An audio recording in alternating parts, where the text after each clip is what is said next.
Assalamualaikum warahmatullahi wabarakatuh. Pernahkah terlintas dalam benakmu di tengah hiruk pikuk dunia yang tak pernah berhenti berputar sebuah pertanyaan fundamental? Apa sebenarnya kebahagiaan itu?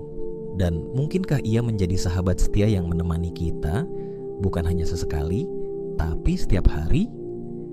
Kita hidup di zaman di mana kebahagiaan seringkali diukur dengan pencapaian materi, popularitas, pangkat, atau kesenangan sesaat.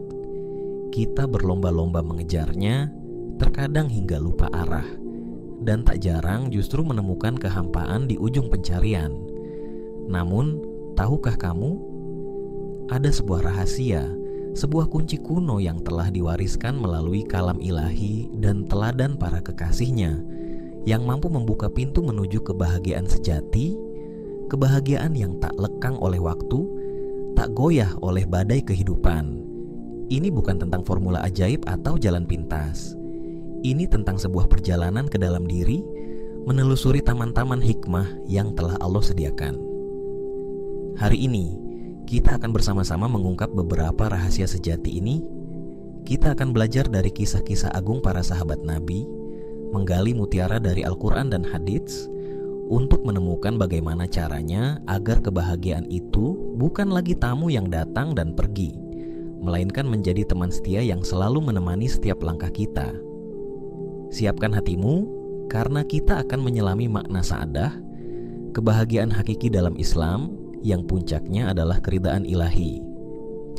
Sahabatku yang dirahmati Allah, sebelum kita melangkah lebih jauh, mari kita luruskan dulu pemahaman kita tentang kebahagiaan.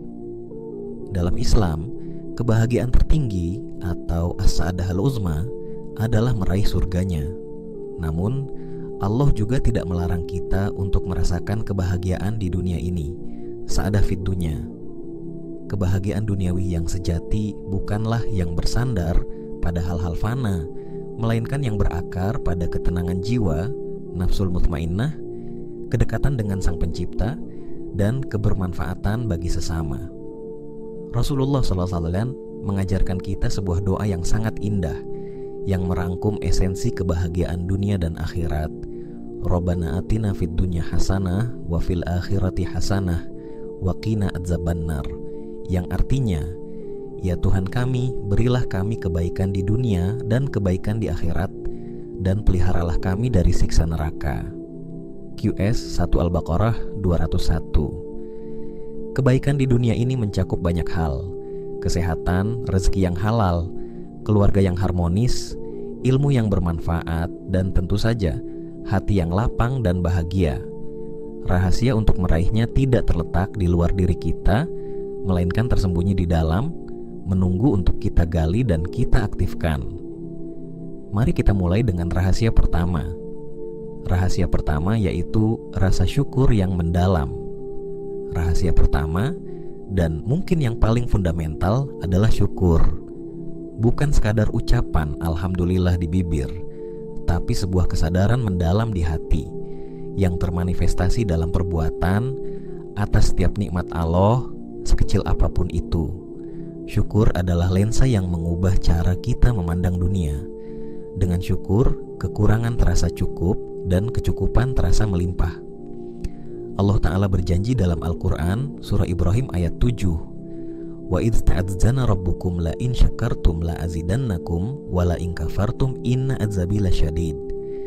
Dan ingatlah juga, tatkala Tuhanmu memaklumkan, sesungguhnya jika kamu bersyukur, pasti kami akan menambah nikmat kepadamu, dan jika kamu mengingkari nikmatku, maka sesungguhnya azabku sangat pedih. Janji Allah itu pasti. Syukur bukan hanya membuka pintu nikmat yang lebih besar, tapi juga melapangkan dada dan menghadirkan ketenangan. Orang yang bersyukur akan fokus pada apa yang ia miliki, bukan pada apa yang belum ia capai atau apa yang dimiliki orang lain. Orang yang bersyukur memilih untuk melihat gelasnya setengah penuh daripada setengah kosong. Mereka menemukan kebahagiaan dan kedamaian dalam apa yang sudah ada, sambil tetap terbuka untuk pertumbuhan dan kemajuan tanpa dibebani oleh rasa iri, cemas, dan ketidakpuasan berlebihan yang sering muncul dari perbandingan sosial dan keinginan yang tak berkesudahan. Mari kita tengok sejenak pada kehidupan Abdurrahman bin Auf radhiyallahu anhu. Beliau adalah salah satu sahabat Nabi yang dijamin masuk surga dan dikenal sebagai pedagang ulung yang sangat kaya raya. Namun, kekayaannya tidak membuatnya lalai. Suatu hari, makanan dihidangkan kepadanya saat beliau sedang berpuasa. Beliau berkata, "Mus'ab bin Umair telah gugur sebagai syahid dan dia lebih baik dariku. Ia dikafani dengan kain burdah. Jika kepalanya ditutup, tampak kedua kakinya, dan jika kedua kakinya ditutup, tampak kepalanya." Kemudian Abdurrahman melanjutkan, "Hamzah juga telah gugur sebagai syahid dan dia lebih baik dariku. Kemudian dibentangkan bagi kami dunia seluas-luasnya." Atau beliau berkata, "Kami telah diberi dunia sebanyak-banyaknya, dan kami khawatir kebaikan-kebaikan kami telah disegerakan di dunia ini." Lalu beliau menangis hingga meninggalkan makanan tersebut. HCR Bukhari. Apa yang bisa kita pelajari? Abdurrahman bin Auf dengan segala kelimpahan hartanya, hatinya tetap terpaut pada akhirat. Syukurnya bukan hanya atas harta, tapi atas iman, atas persahabatan dengan Rasulullah SAW, dan atas kesempatan beramal. Beliau khawatir jika nikmat dunia melalaikannya dari nikmat akhirat. Ini adalah level syukur yang luar biasa, yang membuat beliau senantiasa merasa cukup dan terus berbagi. Kekayaannya menjadi sarana mendekatkan diri kepada Allah, bukan menjauhkan. Beliau menemukan kebahagiaan dalam memberi sebagai wujud syukurnya. Oke, terus bagaimana kita mempraktikkan syukur setiap hari? 1. Mulailah hari dengan kesadaran. Saat membuka mata, syukuri nikmat hidup, nikmat iman, nikmat Islam, nikmat kesehatan, dan nikmat masih bisa bernapas. 2. Hitung nikmat, bukan masalah. Sediakan waktu sejenak setiap hari untuk merenungi setidaknya 3-5 hal yang patut disyukuri hari itu. Dari hal besar seperti kesehatan hingga hal kecil seperti secangkir teh hangat buatan istri atau senyuman manisnya. 3. Ucapkan dan tunjukkan. Lafalkan Alhamdulillah dengan penuh kesadaran dan meresap hingga ke dalam hati. Kesadaran ini mencakup pemahaman bahwa setiap nikmat sekecil apapun adalah anugerah langsung dari Allah Subhanahu wa Ta'ala. Sadari bahwa tanpa kehendak dan kasih sayangnya, kita tidak akan memiliki apa-apa. Gunakan nikmat itu untuk ketaatan yang diridai oleh sang pemberi nikmat. Nikmat mata untuk membaca Al-Quran dan melihat hal-hal yang baik. Nikmat tangan untuk menolong yang membutuhkan, baik itu bantuan fisik maupun materi. Gunakanlah juga untuk bekerja mencari rezeki yang halal dan thayyib. Nikmat harta untuk bersedekah kepada fakir miskin dan anak yatim. Gunakanlah juga untuk menafkahi keluarga dengan baik, untuk berinfak di jalan Allah dan menuntut ilmu yang bermanfaat, dan lain-lain. Lihatlah kepada yang di bawahmu. Rasulullah SAW bersabda, "Lihatlah kepada orang-orang yang lebih rendah daripada kalian, dan janganlah kalian melihat kepada orang-orang yang lebih di atas kalian. Yang demikian itu lebih pantas agar kalian tidak meremehkan nikmat Allah yang telah dianugerahkan kepada kalian." HR Muslim. Syukur adalah magnet kebahagiaan. Semakin kita bersyukur, semakin banyak alasan untuk bahagia yang akan Allah hadirkan dalam hidup kita. Rahasia kedua, ridha dan qanaah atau penerimaan dan kepuasan hati. Rahasia kedua yang tak kalah pentingnya adalah ridha dan qanaah. Ridha berarti menerima dengan lapang dada setiap ketetapan Allah, baik yang menyenangkan maupun yang terasa pahit. Qanaah adalah merasa cukup dan puas dengan apa yang Allah berikan, tidak tamak dan tidak berkeluh kesah. Kehidupan ini penuh dengan ujian dan ketidakpastian. Jika hati kita tidak dilandasi ridha dan qanaah, kita akan mudah terombang ambing, cemas dan tidak bahagia. Ridha bukan berarti pasrah tanpa usaha, tapi setelah berusaha maksimal, kita serahkan hasilnya kepada Allah dengan keyakinan bahwa pilihannya adalah yang terbaik. Allah berfirman kepada jiwa yang tenang dalam surah Al-Fajr ayat 27-30. Ya ayyatuhan nafsul mutmainnah, irji'i ila rabbiki radiyatan mardiyah, fadkhuli fi ibadi wadkhuli jannati. Yang artinya, wahai jiwa yang tenang, kembalilah kepada Tuhanmu dengan hati yang ridha dan diridainya, maka masuklah ke dalam golongan hamba-hambaku dan masuklah ke dalam surgaku. Jiwa yang tenang atau nafsul mutmainnah adalah jiwa yang ridha, dan buah dari keridaan itu adalah diridai Allah dan surganya. Kebahagiaan sejati lahir dari hati yang damai karena menerima takdirnya. Ada sebuah kisah luar biasa tentang ketabahan dan keridaan seorang sahabiah mulia, Ummu Sulaim radhiyallahu anha, istri dari Abu Talhah. Suatu ketika, putra kesayangan mereka meninggal dunia saat Abu Talhah sedang tidak di rumah. Apa yang dilakukan Ummu Sulaim? Beliau memandikan dan mengkafani jenazah putranya, lalu meletakkannya di suatu tempat di rumah. Beliau berpesan kepada keluarganya, jangan ada yang memberitahu Abu Talhah tentang anaknya sebelum aku sendiri yang memberitahunya. Ketika Abu Talhah pulang dan bertanya tentang putranya, Ummu Sulaim menjawab, dia lebih tenang dari sebelumnya. Abu Talhah mengira anaknya sudah sembuh. Ummu Sulaim kemudian menghidangkan makan malam, bahkan berdandan dan melayani suaminya seperti biasa. Setelah mereka berdua selesai, barulah Ummu Sulaim berkata dengan penuh hikmah, wahai Abu Talhah, bagaimana pendapatmu jika suatu kaum meminjamkan sesuatu kepada keluarga lain, lalu mereka meminta kembali pinjaman tersebut? Apakah keluarga itu berhak menolaknya? Abu Talhah menjawab, tidak. Ummu Sulaim berkata, kalau begitu, ikhlaskanlah putramu, karena Allah telah mengambil kembali amanahnya. Abu Talhah terkejut, namun kemudian memahami. Pagi harinya, beliau menceritakan kejadian itu kepada Rasulullah SAW.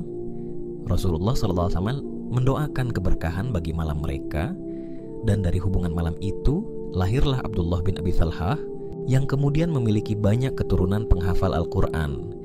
Kisah dirangkum dari hadis Bukhari dan Muslim. Subhanallah, betapa agungnya hati Ummu Sulaim, keridaan dan kesabarannya dalam menerima takdir Allah, serta kebijaksanaannya mendatangkan doa Rasulullah dan keberkahan yang luar biasa. Inilah buah dari ridha yang melahirkan ketenangan bahkan di tengah duka terdalam.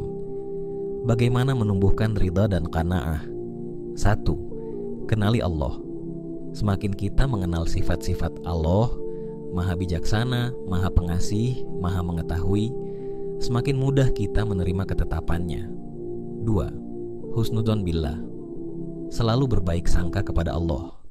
Yakinlah bahwa di setiap kejadian, bahkan yang tidak kita sukai, pasti ada hikmah dan kebaikan yang Allah selipkan. Rasulullah SAW bersabda, sungguh menakjubkan urusan seorang mukmin, semua urusannya adalah baik baginya. Dan hal ini tidak didapatkan kecuali oleh seorang mukmin. Jika ia mendapatkan kesenangan, maka ia bersyukur, dan itu baik baginya. Jika ia ditimpa kesusahan, maka ia bersabar, dan itu baik baginya. HR Muslim. 3.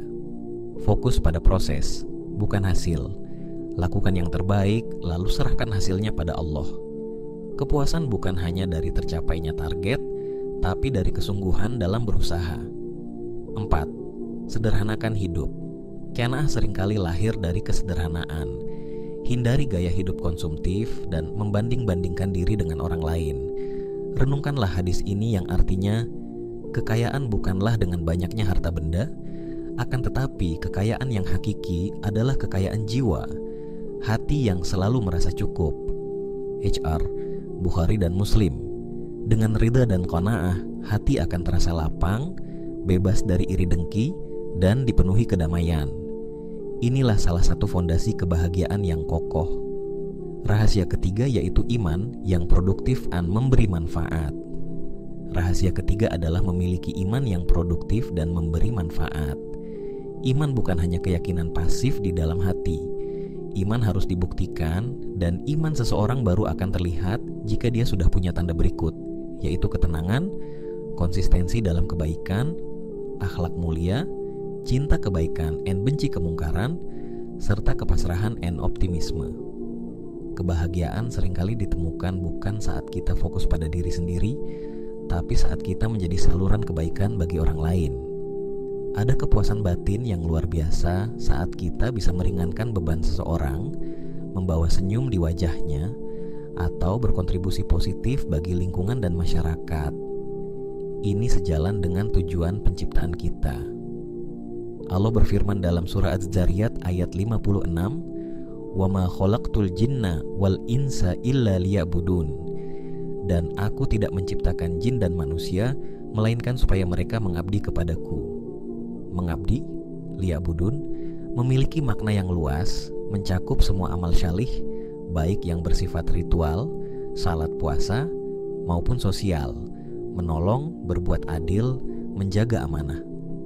Ketika hidup kita selaras dengan tujuan penciptaan ini, hati akan merasakan ketenangan dan kebahagiaan yang mendalam. Siapakah teladan terbaik dalam hal ini selain junjungan kita, Nabi Muhammad SAW? Seluruh hidup beliau adalah manifestasi iman yang produktif dan memberi manfaat. Sejak sebelum diangkat menjadi Rasul, beliau dikenal sebagai Al-Amin atau yang terpercaya. Setelah menjadi Rasul, setiap detik hidupnya didedikasikan untuk dakwah, membimbing umat, memperbaiki akhlak, membangun peradaban yang adil dan penuh kasih sayang.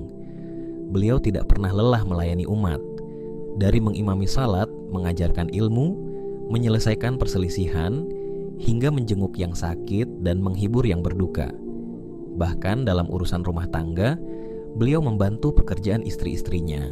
Rasulullah SAW bersabda, "Sebaik-baik manusia adalah yang paling bermanfaat bagi manusia lainnya."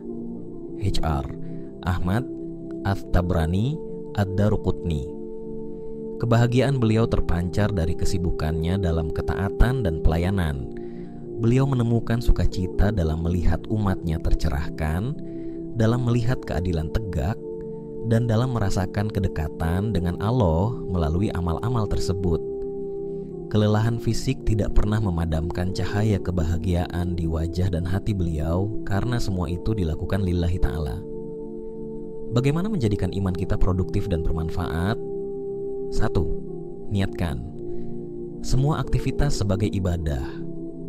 Dari bekerja mencari nafkah, belajar, berkarya, hingga mengurus keluarga, jika diniatkan karena Allah dan dilakukan dengan cara yang benar, semua bisa bernilai ibadah. 2. Temukan potensimu, lalu berkontribusi. Setiap kita dianugerahi Allah bakat dan kemampuan yang unik. Gunakan itu untuk memberi manfaat.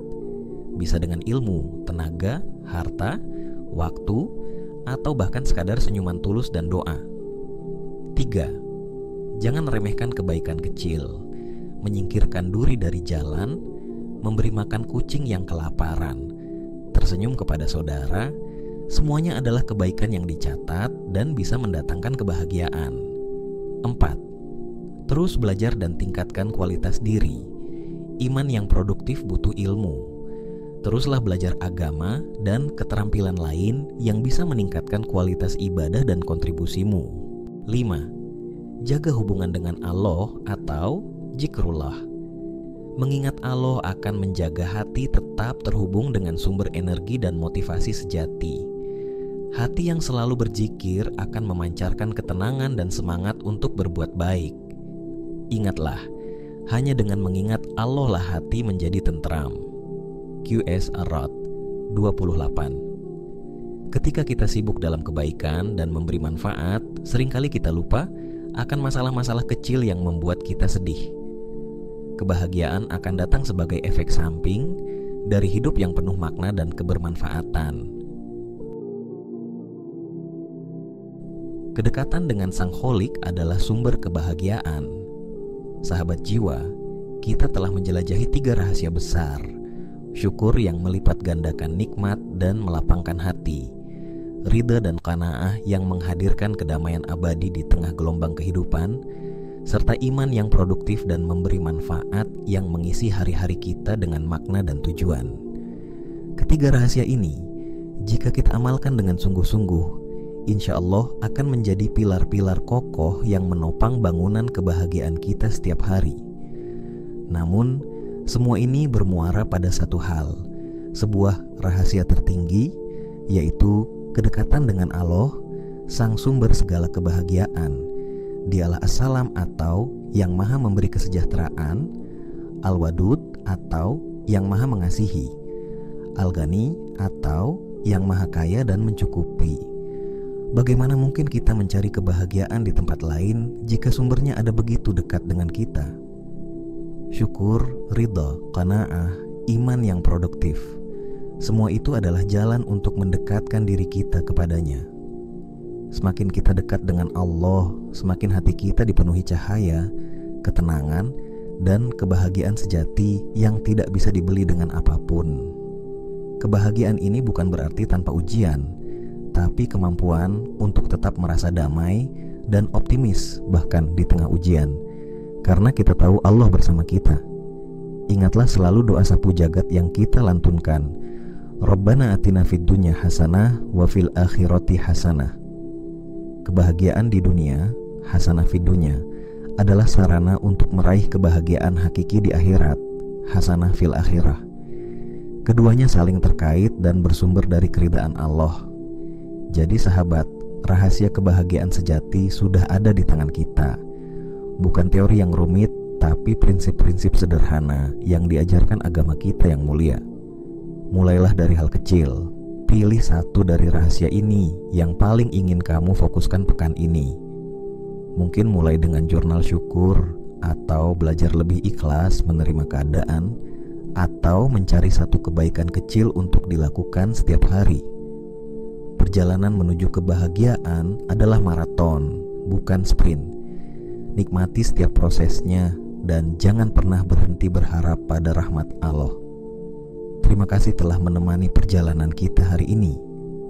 Semoga Allah Subhanahu wa Ta'ala senantiasa membimbing langkah kita, melapangkan hati kita dengan syukur dan ridha, serta menjadikan kita hamba-hambanya yang produktif, bermanfaat, dan selalu menemukan kebahagiaan dalam naungan kasih sayangnya. Amin ya Rabbal Alamin. Saya juga ingin mendengar darimu. Apa makna kebahagiaan sejati menurutmu? Atau adakah pengalaman pribadi terkait rahasia-rahasia ini yang ingin kamu bagi? Tuliskan di kolom komentar di bawah ya. Jika kamu merasa video ini memberikan pencerahan, jangan ragu untuk menekan tombol like dan subscribe channel ini agar kita bisa terus berbagi inspirasi dan kebaikan. Bagikan juga video ini kepada orang-orang yang kamu sayangi agar manfaatnya semakin luas. Sampai jumpa di episode berikutnya. Wassalamualaikum warahmatullahi wabarakatuh.